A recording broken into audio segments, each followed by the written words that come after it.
Un artista del hambre, Franz Kafka. En los últimos años, el interés por los ayunadores profesionales ha remitido mucho. Mientras que antes merecía la pena realizar ese tipo de representaciones por cuenta propia, hoy es completamente imposible. Eran otros tiempos. Antaño toda la ciudad estaba pendiente del ayunador. Cada día de hambre que transcurría crecía la expectación. Todos querían ver al ayunador al menos una vez al día. Para los últimos días había gente que tenía abonos y se sentaban horas y horas ante la pequeña jaula. También de noche había la posibilidad de presenciar el espectáculo para aumentar el efecto a la luz de las antorchas. En los días soleados se sacaba la jaula al aire libre y entonces los niños eran los espectadores principales. Mientras que la mayoría de los adultos consideraban la representación como una diversión, los niños, asombrados con la boca abierta, manteniéndose cogidos de la mano por seguridad, miraban cómo el ayunador, pálido, cubierto con una camiseta de punto negra, con las costillas protuberantes, despreciando incluso una silla, permanecía sentado sobre un montón de paja esparcida. A veces asentía cortés, respondía preguntas con una sonrisa esforzada y extendía el brazo a través de las rejas para dejar que sintieran su extremada delgadez. Pero luego se volvía a sumir en sí mismo. No se dejaba distraer por nadie, ni siquiera por el ruido acompasado del reloj, tan importante para él y que, además, era el único objeto en el interior de la jaula. Su actitud normal consistía en mirar ante sí con los ojos semicerrados y beber de vez en cuando de un vaso diminuto para humedecerse los labios. Aparte de los espectadores ocasionales, los había también perpetuos, vigilantes elegidos por el público que, por razones extrañas, casi siempre eran pescaderos. De 3 en 3 tenían la misión de observar día y noche al ayunador para evitar que éste tomara alimentos en secreto. Pero en realidad se trataba solo de una formalidad introducida para tranquilizar a las masas, pues los entendidos sabían muy bien que el ayunador, bajo ninguna circunstancia, ni siquiera ejerciendo violencia sobre él, habría comido nada durante el periodo de ayuno. El honor de su profesión se lo prohibía. Ciertamente no todo vigilante lo comprendía. Había grupos de vigilantes nocturnos que ejercían una vigilancia muy laxa, sentándose intencionadamente en una esquina lejana para jugar a las cartas, pero con la intención de permitir que el ayunador tomara un refrigerio de algunas reservas secretas. Nada era más penoso para el ayunador que esos vigilantes. Le ponían triste, hacían de su ayuno algo terrible. Algunas veces superaba su debilidad y cantaba durante la guardia para mostrar a esa gente lo injusta que era su sospecha, pero ayudaba poco. Luego se asombraban de su habilidad al poder comer mientras cantaba. Prefería con mucho a los vigilantes que se sentaban muy cerca de las rejas. No quedaban satisfechos con la sombría iluminación nocturna de la sala y, por eso, acercaban una lámpara de mano eléctrica que el empresario ponía a su disposición. Esa luz deslumbrante no le molestaba, ya que no podía dormir, aunque sí podía caer siempre que quería en una suerte de letargo, con cualquier tipo de iluminación y a cualquier hora, aun cuando la sala estuviera llena de gente y hubiese mucho ruido. Estaba encantado de poder velar toda la noche con esos vigilantes. Estaba dispuesto a bromear con ellos, a contarles historias de su vida de peregrinaje, también a escuchar sus historias. Pero todo para mantenerlos despiertos, para mostrarles una y otra vez que no tenía nada comestible en la jaula y que ayunaba como ninguno de ellos era capaz de hacerlo.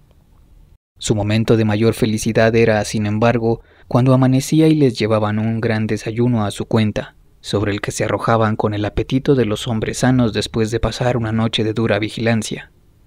Sin embargo, había personas que consideraban ese ayuno como un intento indecente de influir en los vigilantes, pero eso iba demasiado lejos. Se les preguntaba si asumirían la vigilancia nocturna, solo por amor al arte, y sin desayuno. Se quedaban impasibles, pero continuaban con sus sospechas. Todo esto pertenecía a las suspicacias inherentes al ayuno. Nadie estaba dispuesto a permanecer como vigilante todos los días y todas las noches ininterrumpidamente con el ayunador. Nadie. Por consiguiente, podía saber por propia experiencia si realmente había ayunado de un modo continuo y sin faltas. Solo el ayunador profesional podía saberlo. Solo él, por tanto, era al mismo tiempo el espectador más satisfecho de su ayuno. No obstante, siempre estaba insatisfecho, aunque por otros motivos.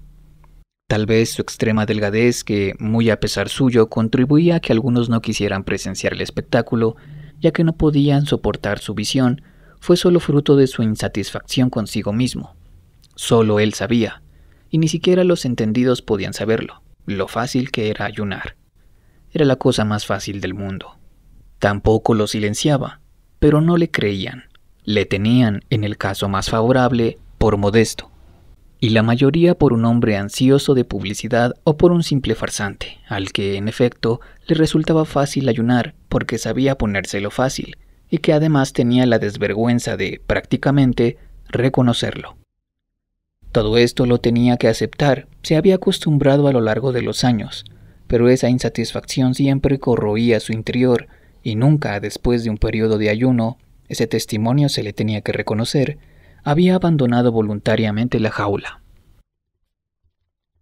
El periodo de ayuno había sido fijado por el empresario en 40 días. A partir de ese límite ya no dejaba que nadie ayunase, tampoco en las grandes capitales del mundo, y por un buen motivo. Según la experiencia, durante 40 días se podía ir incrementando el interés de la ciudad por medio de una campaña publicitaria que se iba intensificando paulatinamente, pero, transcurrido ese número de días, el público comenzaba a fallar. Se podía contabilizar una reducción significativa del número de visitantes. Por supuesto que había diferencias entre las ciudades y países, pero la regla general establecía que 40 días eran el límite máximo. Así pues, transcurrido ese tiempo, se abrió la puerta de la jaula, adornada con flores para la ocasión. Un público entusiasmado llenaba el anfiteatro, una orquesta militar tocaba. 2 médicos penetraron en la jaula para realizar el reconocimiento de rigor. Los resultados del mismo se anunciaron por un megáfono y, finalmente, llegaron 2 muchachas, felices por haber sido elegidas poco antes en un sorteo para ayudar al ayunador a bajar un par de escalones desde la jaula, donde había una mesita en que se le había servido una comida de enfermo, cuidadosamente elaborada. Y en ese instante el ayunador profesional siempre se resistía. No obstante, mantenía estirados voluntariamente sus brazos esqueléticos hacia las manos extendidas de las damas que se inclinaban ante él. Pero lo que no quería era levantarse. ¿Por qué dejarlo ahora, precisamente después de 40 días? Habría aguantado mucho más, ilimitadamente. ¿Por qué dejarlo precisamente ahora, cuando ni siquiera sentía hambre? ¿Por qué se le quería privar de la gloria de seguir ayunando, de ser el mejor ayunador de todos los tiempos, lo que seguramente ya era? Aún podía superar todas las barreras, por incomprensibles que fueran, pues no conocía límites de su capacidad ayunadora. ¿Por qué esa multitud tenía tan poca paciencia con él? Si él podía soportar seguir ayunando, ¿por qué ella no podía soportar que él lo siguiera haciendo? Además, estaba cansado. Se encontraba a gusto sentado sobre la paja y ahora tendría que levantarse e ir a comer algo que, con solo pensarlo, le provocaba náuseas, cuya manifestación ocultaba por respeto a las damas. Y miraba fijamente a los ojos de las damas, aparentemente tan amigables, pero en realidad tan crueles, y sacudía negativamente la pesada cabeza sobre el débil cuello. Y entonces ocurría lo que siempre ocurría. Llegó el empresario sin decir palabra, pues la música imposibilitaba hablar. Levantó los brazos sobre el ayunador como si invitase a que el cielo fuese testigo de su obra. Allí, sobre la paja, para que viese a ese mártir digno de compasión en que se había convertido el ayunador, aunque lo fuese en otro sentido. Luego cogió al ayunador por la cintura y lo hizo con exagerado cuidado para hacer creíble con qué cosa tan quebradiza se las tenía que ver. A continuación, no sin sacudirlo ligeramente en secreto para que el ayunador temblase sin poder dominar las piernas ni el tronco, se lo dio a las 2 damas, que entretanto habían adquirido una palidez mortal. Ahora el ayunador lo toleraba todo, la cabeza reposaba sobre el pecho. Era como si hubiese sido enrollado y se mantuviera así de un modo inexplicable. El cuerpo estaba como ahuecado. Las piernas se sostenían en una suerte de instinto conservador gracias al apoyo mutuo de las rodillas, aunque casi rozaban el suelo, como si este no fuese real y estuviesen buscando antes que nada lo real. Y todo el peso del cuerpo, aunque liviano, recayó en una de las damas, que, buscando ayuda con respiración entrecortada, así no se había imaginado el cargo honorífico, intentaba estirar todo lo posible el cuello para al menos impedir que el rostro entrase en contacto con el ayunador, pero como no lo conseguía y su compañera mucho más feliz no iba en su ayuda, y se contentaba con llevar ante sí temblando una de las manos del ayunador, ese pequeño haz de huesecillos rompió a llorar entre las gozosas risas del público y fue sustituida por un empleado ya dispuesto de antemano. Luego vino la comida. El empresario logró introducir algo en la boca del ayunador cuando éste se encontraba en un estado análogo a la inconsciencia, y desvió la atención del público de su situación mediante una charla graciosa. A continuación se pronunció un brindis ante los espectadores, cuyas palabras, según el empresario, se las acababa de susurrar el ayunador. La orquesta acentuó cada escena con una composición festiva. Al final, todos se fueron por su lado. Nadie tenía derecho a mostrarse satisfecho con lo visto. Nadie, solo el ayunador, siempre él. Así vivió muchos años con pequeñas y regulares pausas de descanso, con fama aparente, honrado por el mundo, pero sobre todo de mal humor, que fue empeorando al ver que nadie sabía tomarle en serio. Pero, ¿cómo se le podía consolar? ¿Qué podía desear más? Y si alguna vez aparecía un infeliz que le tenía lástima y pretendía explicarle que su tristeza procedía probablemente del hambre, podía ocurrir, sobre todo después de un largo periodo de ayuno, que el ayunador respondiera con un ataque de ira y, para horror de todos, comenzase a sacudir las rejas como un animal. Pero para esas situaciones el empresario tenía un castigo que le gustaba emplear. Disculpaba al ayunador ante el público y reconocía que esa irritabilidad, provocada por el hambre, en cierto modo incomprensible para hombres satisfechos, hacía disculpable la conducta del ayunador. Si luego, en el mismo contexto, habría que hablar sobre la afirmación del ayunador de que él podía seguir ayunando mucho más tiempo del que lo hacía, alababa sus elevadas aspiraciones, la buena voluntad, la gran capacidad de sacrificio que con toda seguridad estaban presentes en esa afirmación. No obstante, intentaba refutarla mediante la presentación de fotografías, también de venta al público, en las que podía verse el ayunador en su 40º día de ayuno, en la cama, casi consumido por la debilidad. Esta táctica para falsear la verdad, tan conocida por él, le sacaba de quicio. No la podía resistir. Lo que era la consecuencia de la finalización anticipada del periodo de ayuno era tomado por la causa. Luchar contra esa incomprensión, contra ese mundo de la incomprensión, era imposible. Una y otra vez había escuchado al empresario con buena fe, asido con ansiedad de las rejas, pero al aparecer las fotografías se alejaba, se hundía en la paja sollozando, y el público, tranquilizado, ya podía acercarse a visitarlo. Cuando los testigos de aquellas escenas pensaban en ellas transcurridos unos años, ellos mismos aparecían incomprensibles, pues entre tanto se había producido un cambio repentino. Había ocurrido súbitamente. Tenía que haber motivos más profundos, pero ¿quién estaba dispuesto a encontrarlos? En todo caso, un día el mimado ayunador profesional se vio abandonado por una multitud, ansiosa de diversiones que prefería acudir a otros espectáculos. Una vez más recorrió el empresario con él toda Europa para ver si en algún sitio podía volver a encontrar el interés de antaño. Todo en vano, como si existiera una conveniencia secreta. En todas partes se mostraba la misma aversión hacia el espectáculo del ayuno.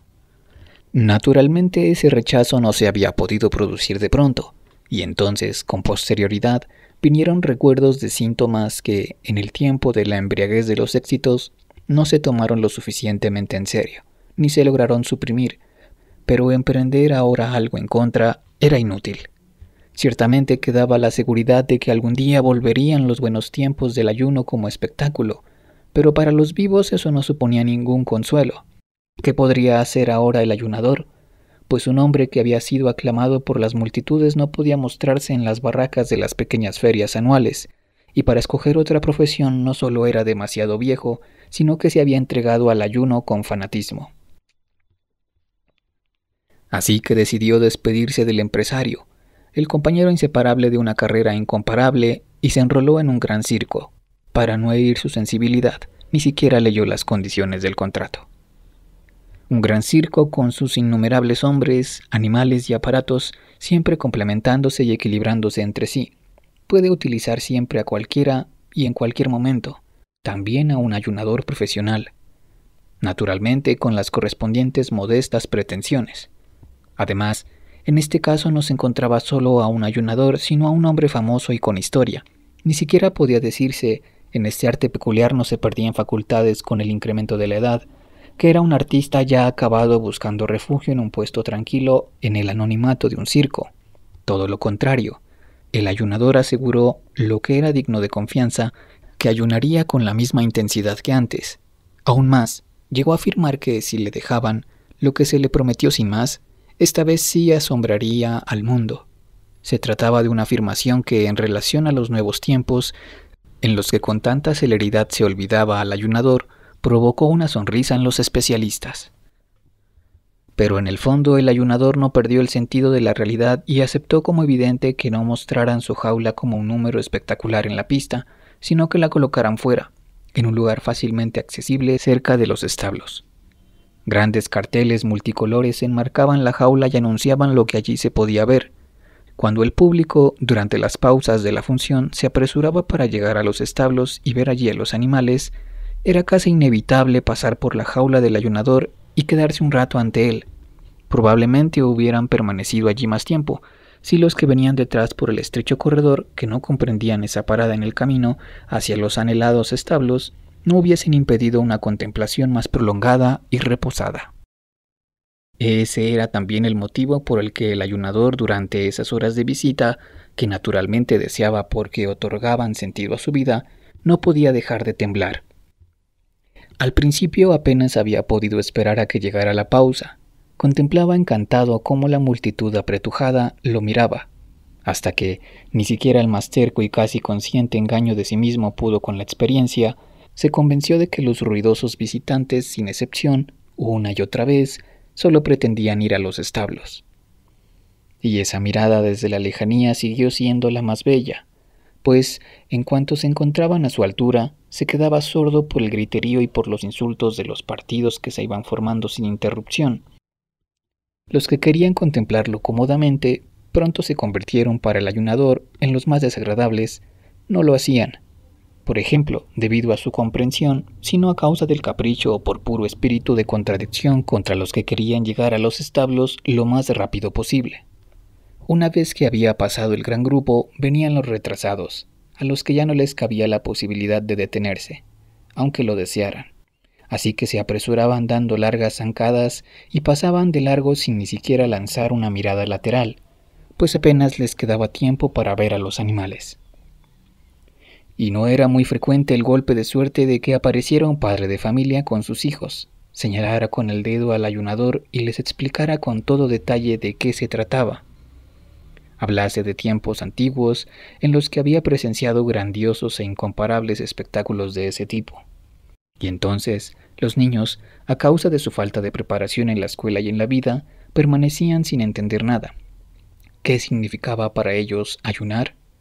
Aunque en el brillo de sus ojos curiosos se podía vislumbrar algo de los nuevos tiempos más indulgentes que se avecinaban.